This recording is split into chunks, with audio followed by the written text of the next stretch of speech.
আসসালামু আলাইকুম প্রিয় শিক্ষার্থীরা, আরেকটা নতুন ভিডিও নিয়ে তোমাদের সামনে হাজির হলাম। আমি মোহাম্মদ বিল্লাল সরকার, বর্তমানে পড়াশোনা করছি রাজশাহী বিশ্ববিদ্যালয়ে। তো আমাদের কিন্তু গুচ্ছের কিছুদিন পরে কিন্তু মেরিট লিস্ট প্রকাশিত করবে, আমি ওই বিষয়ে ভিডিও দিয়েছি। তো গুচ্ছের প্রথম মেরিট লিস্ট বা মেরিট লিস্ট প্রকাশিত হওয়ার পরে তোমার কি কি কাজ করা জরুরি সেই বিষয়ে কিন্তু কথা বলার চেষ্টা করবো। অর্থাৎ তোমাদের এইগুলো ভিডিও কিন্তু সেনসিটিভ এবং এগুলো কিন্তু তোমাদের মেনে চলতেই হবে, আদারস কিন্তু তোমাদের ভর্তি বাতিল হয়ে যেতে পারে। তো এই জন্য কিন্তু তোমাদের এই ভিডিওটা প্রথম থেকে শেষ পর্যন্ত দেখা অনুরোধ রইল। তো প্রথম কি বললাম যে গুচ্ছের প্রথম মেরিটের বা যে কোনো মেরিটের চান্স বা তোমার চান্স হলো বা মেরিট প্রকাশিত হওয়ার পরে তোমার যেটা প্রয়োজন হবে সেই বিষয়ে কিন্তু কথা বলার চেষ্টা করব।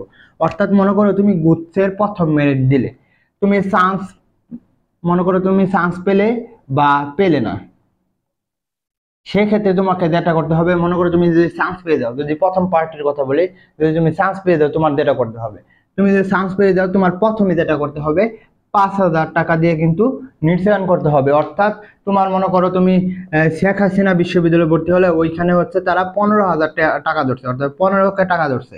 তো তুমি যে 5,000 টাকা দিয়ে দিলে তাহলে আর থাকবে কি 10K টাকা। তো এটা কখন হবে, যখন তুমি মানে এখন নির্ধারণ করবে, যখন তারা চূড়ান্ত ভর্তি কার্যক্রম শেষ করবে তখন কিন্তু তুমি ওইখানে গিয়ে কিন্তু তুমি 10,000 টাকা দিবে। আর আরেকটা কথা হচ্ছে যে তোমরা যারা সেকেন্ড টাইম এক্সাম বেস দিতে চাচ্ছ, অনেকজনের সেকেন্ড টাইম দিবে, তাদের জন্য কিন্তু সুখবর। আমাদের 5 তারিখ থেকে অর্থাৎ 5 জুন থেকে আমাদের কিন্তু এক্সাম বেস চালু হবে। অলরেডি অনেকজন ভর্তি হয়ে গেছে। 5 জুনের আগে ভর্তি হতে পারলে 400 টাকা, আর এরপরে ভর্তি হলে কিন্তু 500 টাকা লাগবে। তো 5 জুন কিন্তু আমাদের প্রথম পরীক্ষা অনুষ্ঠিত হবে। বিস্তারিত তোমরা কমেন্ট বক্সে দেখতে পারবে, কারণ এক্সাম না দিলে কিন্তু তোমরা সেকেন্ড টাইম টিকতে পারবে না। আর ফার্স্ট টাইম তোমরা চান্স পাওনি কিন্তু এই এক্সামের জন্য। সো তোমরা এক্সাম বেসে ভর্তি হতে পারো। প্লাস তোমরা যদি আমাদের মানে পেইড বেসে ভর্তি চাও, অর্থাৎ বাংলা ইংলিশ জিকের জন্য পড়তে চাও, তোমরা কিন্তু আমাদের সাথে কথা বলতে পারো। তো এক্সাম বেসে অতি শীঘ্রই ভর্তি হয়ে যাও। তো যেটা বলতেছিলাম যে 15,000 টাকা ধরলো, তুমি 5,000 টাকা কি করতে নিশ্চয়ন করে দিলে।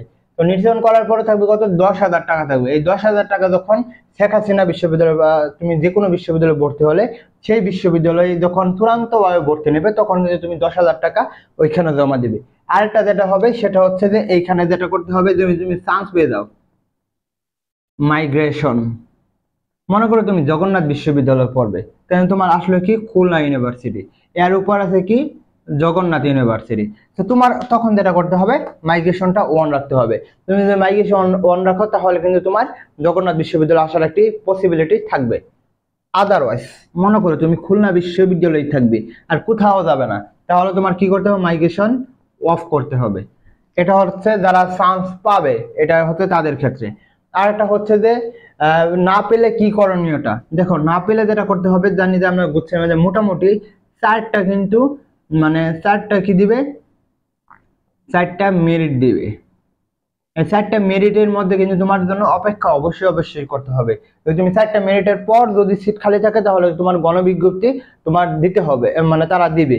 তো তুমি যদি 4টা মেরিটের মধ্যে চান্স না পাও বা তোমার সিরিয়াল যদি দূরে থাকে, তুমি এখন থেকে কি করতে পারো, সেকেন্ড টাইমের প্রিপারেশন নিতে পারো। আর সেকেন্ড টাইমের প্রিপারেশনের জন্য তো আমরা আছি। তো তোমরা আমাদের সাথে যোগাযোগ করতে পারো, কমেন্ট বক্সে ফেসবুক পেজের লিঙ্ক রয়েছে, ফলো দিয়ে ওইখানে সাথে থাকতে পারো। প্লাস ওইখানে যে তোমরা যে এক্সাম বেসে যদি ভর্তি হতে চাও সেখানে কথা বলতে পারো বিস্তারিত। আমি কিন্তু তোমাদের সকল কথার কিন্তু উত্তর দেওয়ার চেষ্টা করো, অর্থাৎ তোমরা প্রশ্ন করলে কিন্তু আমি উত্তর দিয়ে থাকি। তো তোমরা আমাদের সাথে যুক্ত হয়ে যাও। ইনশাআল্লাহ তোমাদের গুচ্ছ সম্পর্কে প্রশ্ন থাকলে কমেন্ট বক্সে করতে থাকো, ইনশাআল্লাহ আমরা উত্তর দেওয়ার চেষ্টা করব। তোমাদের জন্য শুভকামনা। আসসালামু আলাইকুম।